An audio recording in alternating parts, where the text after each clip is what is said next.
செய்தியாளர் பாலாஜி இணைகிறார். பாலாஜி, இப்போ நாம் முக்கிய செய்தியை பார்த்து கொண்டிருக்கிறோம். விஷ சாராய வழக்கில் மேலும் ஒருவர் கைது செய்யப்பட்டுள்ளார். கைது செய்யப்பட்டவர் குறித்தும் இதுவரை எத்தனை பேர் உயிரிழந்திருக்காங்க, எத்தனை பேர் கைது செய்யப்பட்டிருக்காங்க, இவர் யார் என்பதை பற்றியும் மக்களுக்கு விவரியுங்கள்.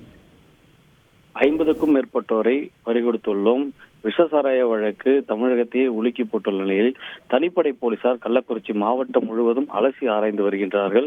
சாராயம் எங்கிருந்து வந்தது, யார் தயாரித்தார்கள், மூலப்பொருள் யார் யார் விற்பனை செய்தது, யார் யார் இதில் சம்பந்தப்பட்டுள்ளார்கள் என துருவி ஒவ்வொரு இடமாக விசாரணை செய்து எங்கெங்கெல்லாம் சாராய விற்பனையில் ஈடுபட்டார்களோ உயிரிழப்புக்கு காரணமானவர்களை தேடி கைது செய்து வருகிறார்கள்.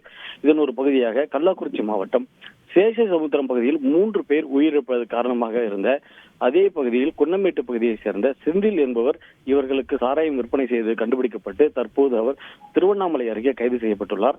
கைது செய்யப்பட்டுள்ள செந்திலை தற்போது கள்ளக்குறிச்சிக்கு அழைத்து வரும் பணியில் தனிப்படை போலீசார் ஈடுபட்டு வருகின்றனர்.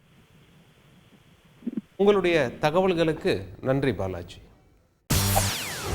செய்திகளை உடனுக்குடன் தெரிந்து கொள்ள உடனே சப்ஸ்கிரைப் பண்ணுங்க.